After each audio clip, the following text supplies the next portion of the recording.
What's up, YouTube? I thought I'd just take a couple minutes to make kind of a fairly short video. For those of you that don't know me yet, my name's William, and I work for Kroger as a delivery driver. Not a truck driver, but just a delivery driver.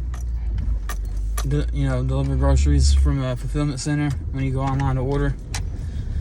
And I've been there for about going on, I believe, 10 months now.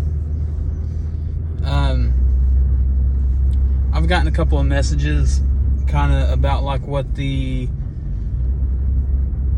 full-time schedule looks like. And I've answered the people that have sent me a few questions. But I will say,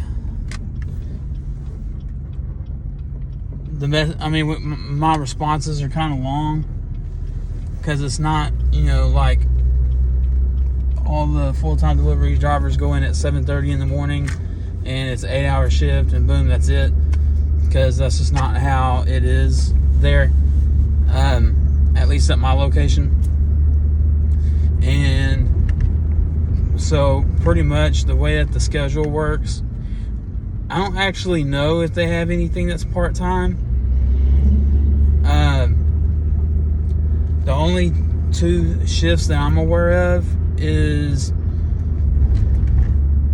I want to say they have a 4-day 10-hour shifts. A few of those shifts available. Well, I'm sorry, not available, but some people have that shift. And then the large majority is just 8-hour shifts, 5 days a week. Now, I don't actually know if we have any part-time drivers or not, to be honest. As far as I know of, most of the people that I have, fairly regular conversations with, they are full-time. So yeah, that was one of the questions. I honestly don't know if they have a part-time shift. If they do, I'm not aware of it. So the best bet would just be, go ahead and fill out an application and pay attention to the application, because on the application it might say if it's for a full-time or part-time position. I just truthfully don't know. So hopefully that I know that doesn't really answer the question, but go ahead and just fill the application out, and once you get to the point where they give you a call to set up an interview, you can either ask them on the call or ask them at the interview, and they most likely should be able to tell you at that point. And the next thing is, as far as scheduling goes, I want to say the first shift, it either starts at 3 a.m. or it starts at 3:30 a.m. I'm not sure which one it is. I think it's at 3 a.m. is when it starts. So the 3 a.m. shift is the first shift of the day, and then it's every 30 minutes basically after that. So you get 3:30, 4 a.m., 4:30 a.m., 5 a.m., and so on. And I want to say it gets to a certain point to where there's like a couple of hours where there's not a shift. And then at like 11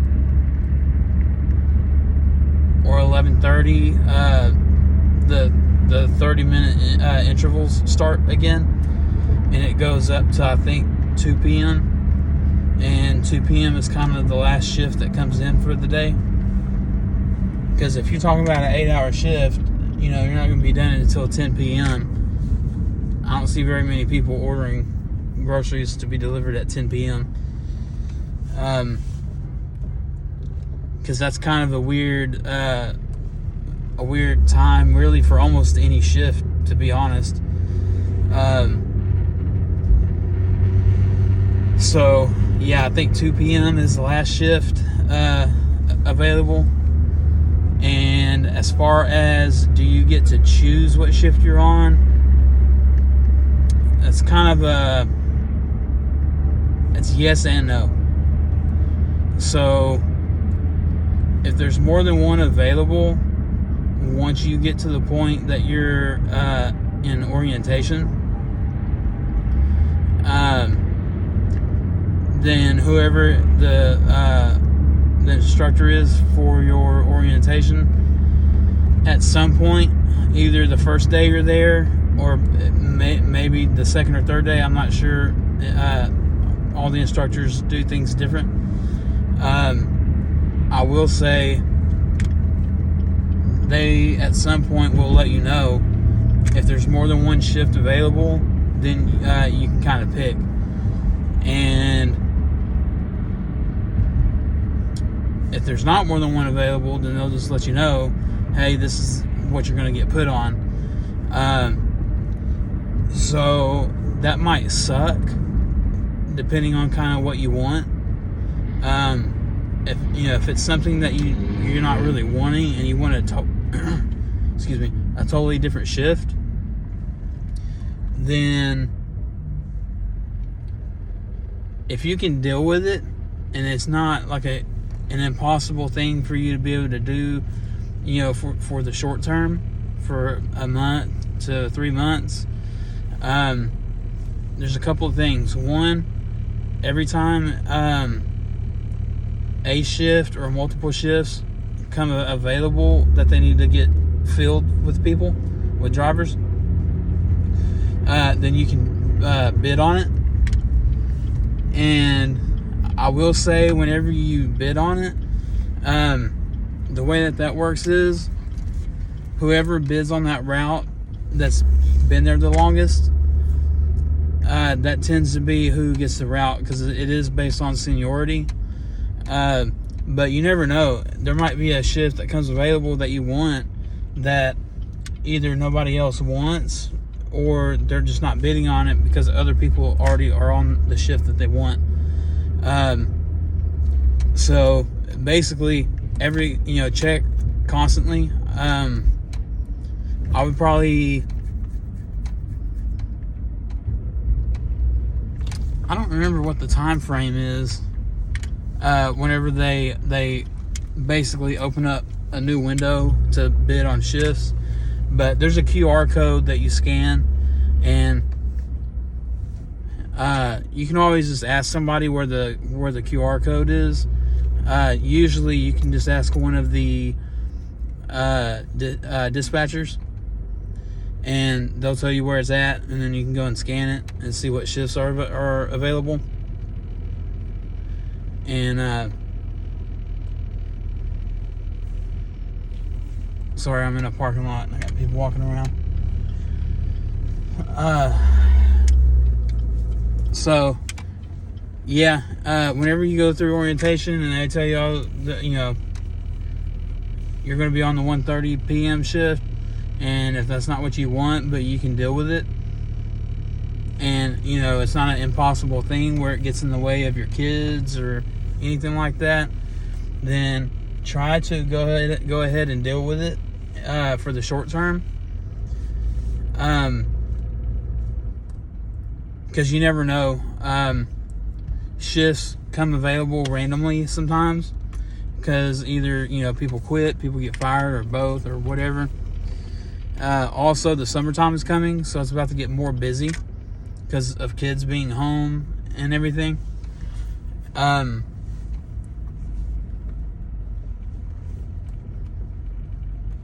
And what else was I going to say about that? Oh, and something that they might tell you, they might not tell you in orientation. Go ahead and try to stick with it if you can. Like I say, there's a difference between needing a certain schedule and wanting a certain schedule. So I would recommend try to just kind of roll with it if you can, because once you get settled in, go ahead and do your interview, go ahead and do the orientation, and after you get done with your orientation, week number 3, you're on your own, kind of just get in the groove of things, so to speak. And at that point, there's a couple of people that you can probably talk to about possibly trying to get put on a different shift, because again, they're every 30 minutes. So let's say you're like, man, I really need a 5:30 a.m. shift. Well, try to talk with them about getting put on a 4 a.m. shift or 4:30, or anything earlier than 7 or 7:30 a.m. and try to get on one of those shifts, because maybe you have to be off work at a certain time, like you just have to. They will try to work with you. They can't just create more routes. So at a certain point, it is what it is. If there's too many drivers on all those shifts, then unfortunately there's not a lot that they can do. But if it's possible for them to squeeze in one more driver, then they'll try to do that. I've seen them do it with several people. Like, there's nothing showing that there's availabilities or anything like that. There's one person, she was on the 4 a.m. shift, but that was just too early for that person, and they kept coming in late. And it's not that they were lazy or didn't want to be at work. It's just they can't function that early. So they were able to talk with whoever they needed to talk to, and get put on a 5 a.m. shift. And it didn't happen right away. It took a little bit, I think. And so, it took probably a couple of weeks or so. But they were able to, get that taken care of, because now they're getting to work on time, and everything.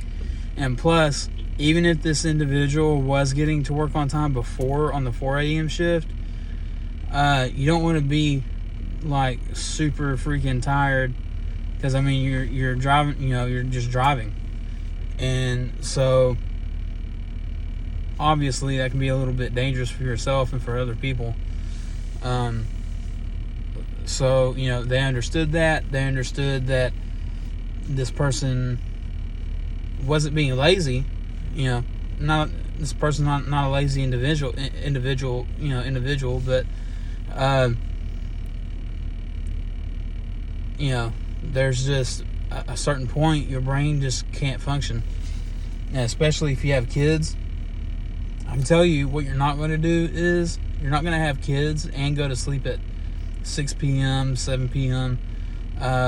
Like we're supposed to do. Like my shift is 4 a.m.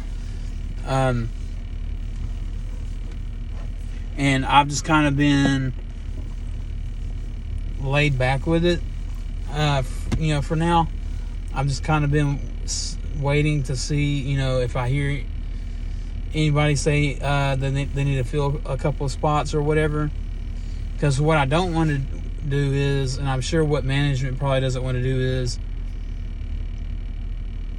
they probably don't want to cause a problem on the 4 a.m. shift, because now if I leave, maybe that might put them one driver short. I really don't know. So probably sooner than later, I may have to get just a little bit more, I don't want to say aggressive, but talk to the person that's kind of in charge of that, and see if they can help me out, because honestly, it's, I'm not gonna lie to you, it's tough getting there at 4 a.m. So today's one of my off days, so I didn't have to work today, but I have to go back to work tomorrow. Today's like my Sunday, so I'll go back tomorrow, and then I'll work until Tuesday, and then I'm off on Wednesday and Thursday. So there's that. I hope I answered some of your questions. For anybody that's wondering how that kind of works, I'll try to do a quick recap real quick. Basically, the way that it works is,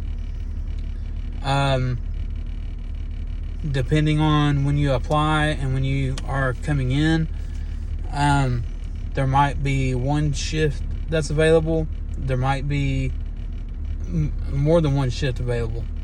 It's just completely random. I can tell you when I came in, there was only one that was available.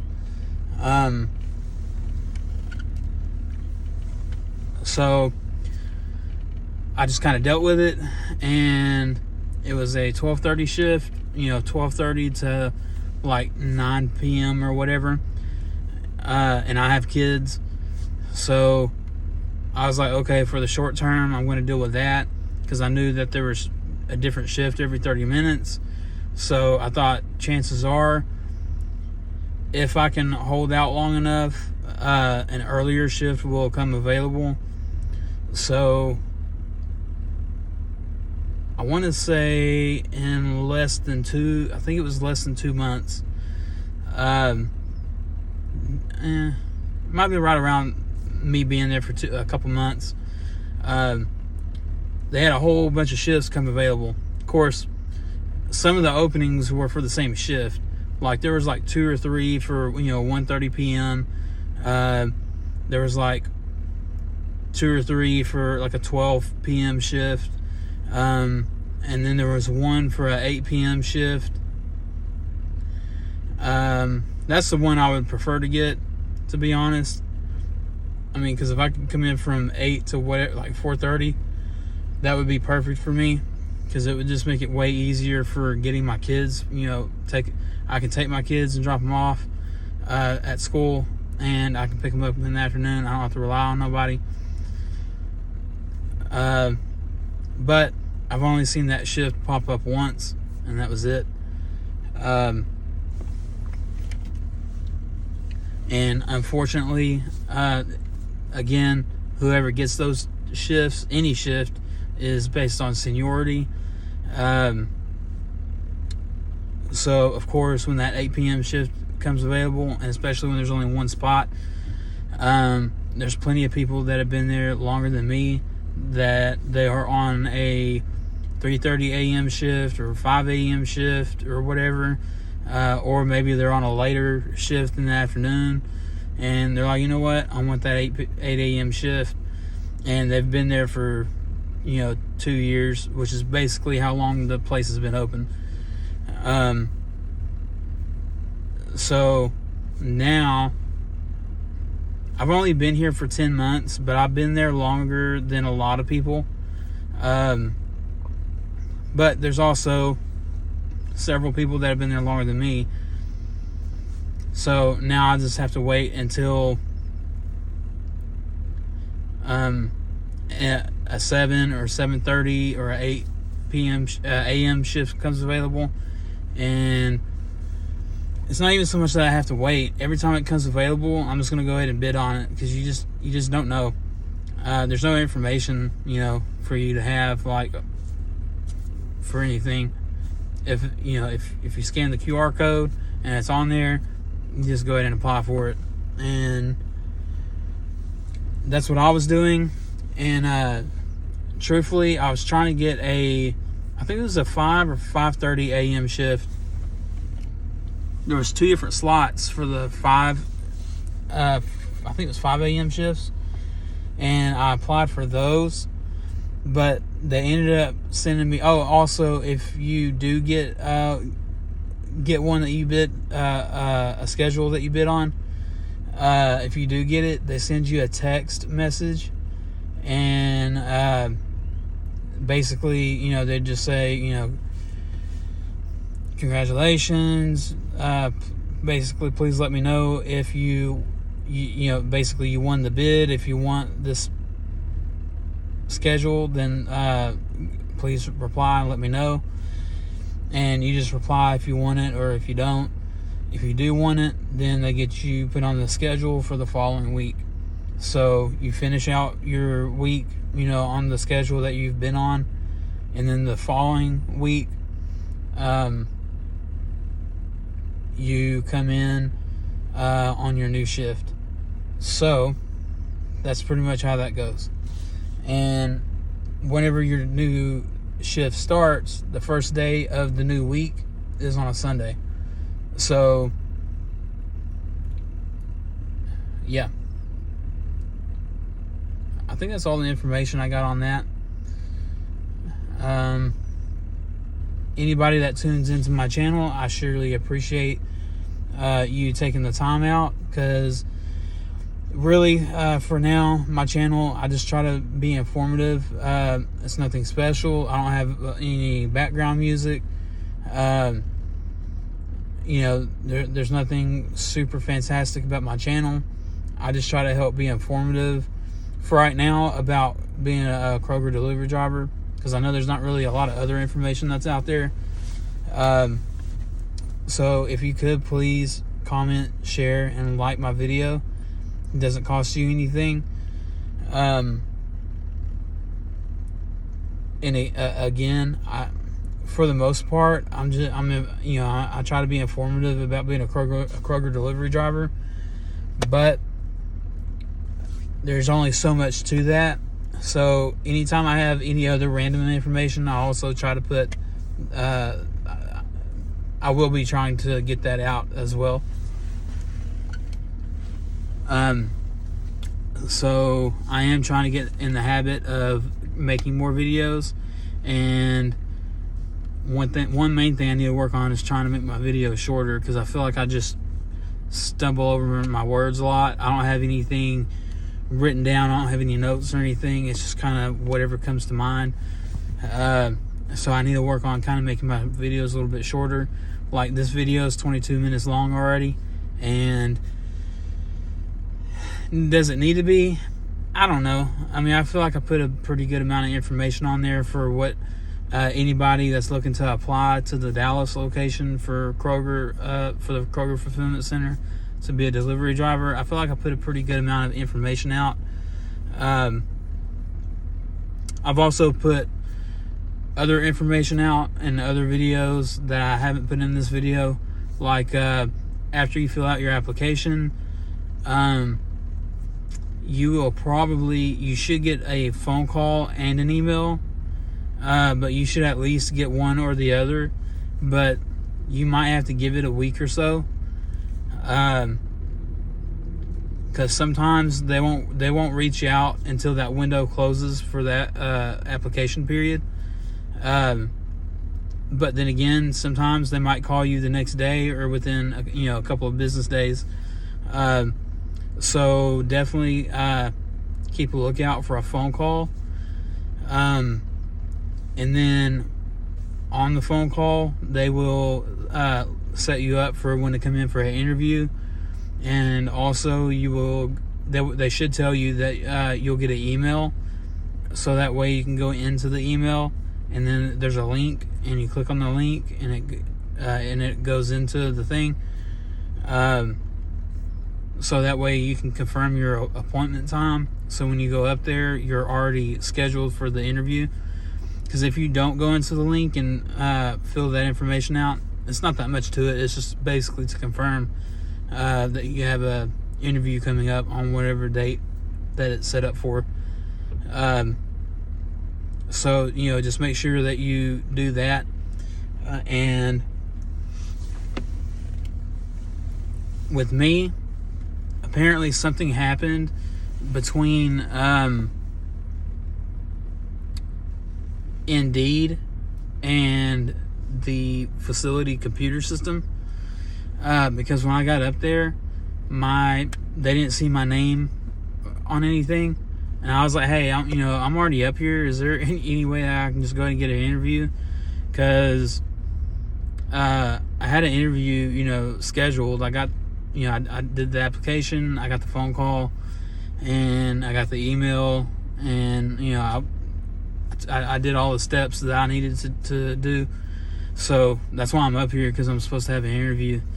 And so it took them a few minutes, and they got it worked out where they could go ahead and get me in for an interview. And that was that. Also, I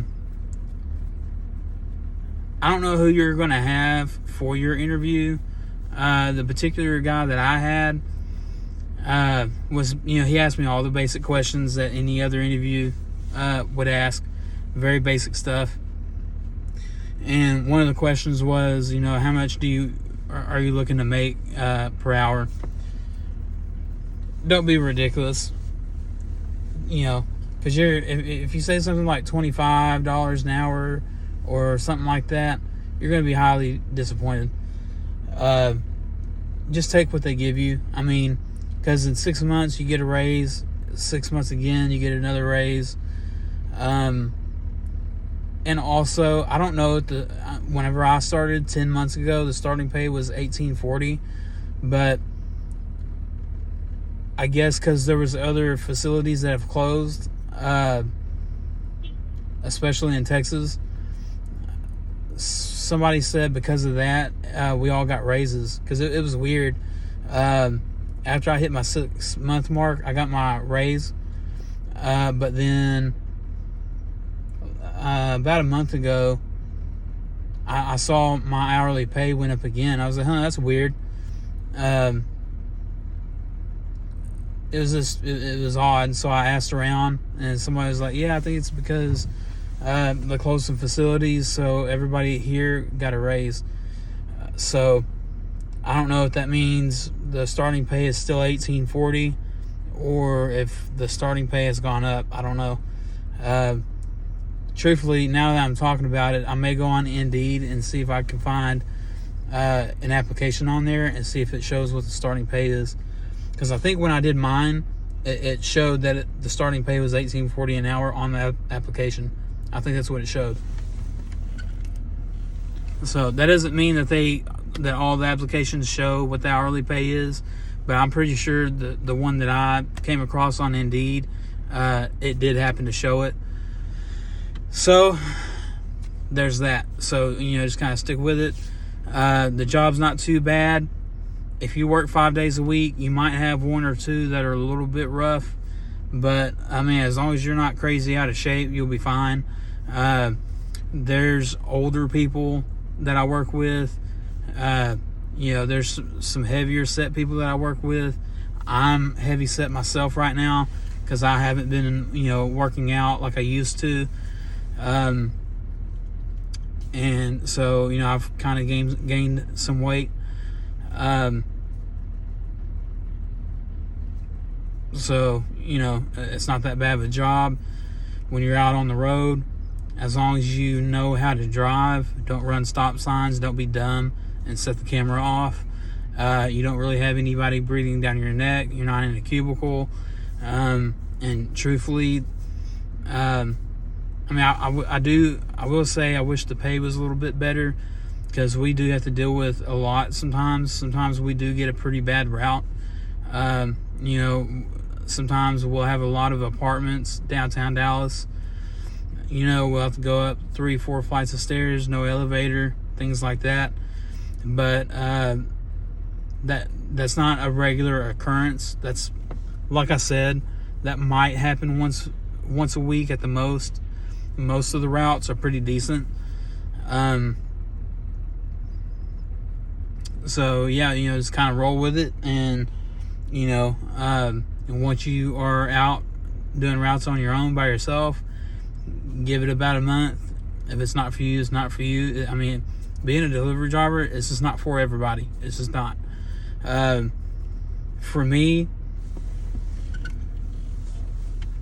the benefits for me is I'm getting my real estate license soon, and so this particular schedule that I'm on, it will actually benefit me. It'll work out in my favor. I do want to try to get a 5 a.m. shift because for some reason I'm good at 5 a.m. but getting up for the 4 a.m. shift is a little kind of rough. I don't know why. That short amount of time makes a huge difference for me, specifically, but it does. So the benefits for working at Kroger as a delivery driver for me is I'm available in the afternoons because of the shift I was able to get. So whenever I do start real estate, I can continue to work as I currently am. But I can also deal with clients and meeting up with them in the afternoons and things like that. So that's probably the biggest benefit for me that I see. And also, again, the pay has gone up a little bit. So the pay is not really that bad. To me, $18.40 an hour, that's kind of on the edge of not being worth it. Because again, there is no Kroger delivery without us delivery drivers. So I kind of feel like the pay could have been a little bit more. 10 months ago, a year ago, but it is what it is. If you can deal with it, go ahead and deal with it, and you'll get some raises.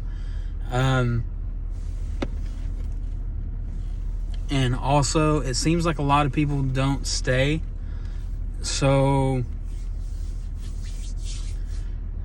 yeah, so far I've been fine with it. Again, this isn't a job that I'm going to stay at forever unless I happen to move up in different positions as time goes on. I don't know, that can change the perspective of things, I guess, if certain things were to come about and I was able to do different things. But if not, then I'm totally fine doing what I'm doing right now. It's just kind of a stepping stone, I guess. So, until I can get into a regular routine with real estate, because it can take me 6 months before I even sell one house. Hopefully not, but that's what I have in my head, so that way it's not a shocker if that does happen. So yeah, hopefully I answered a few questions that people might have. Again, thank you for tuning in. If you could, please comment, like, and share. It really helps me out with my channel. And, the more subscribers I get, the more everything across the board that I get, the more things that YouTube will allow me to access to make better videos, number one. And number two, if I need to go live, I can go live. Right now, I can't go live because I don't meet the criteria for it. So it'll be a huge help if anybody that has any interest in my channel to help me out with that. Thank you, and I hope everybody has a great day and have a good weekend coming up.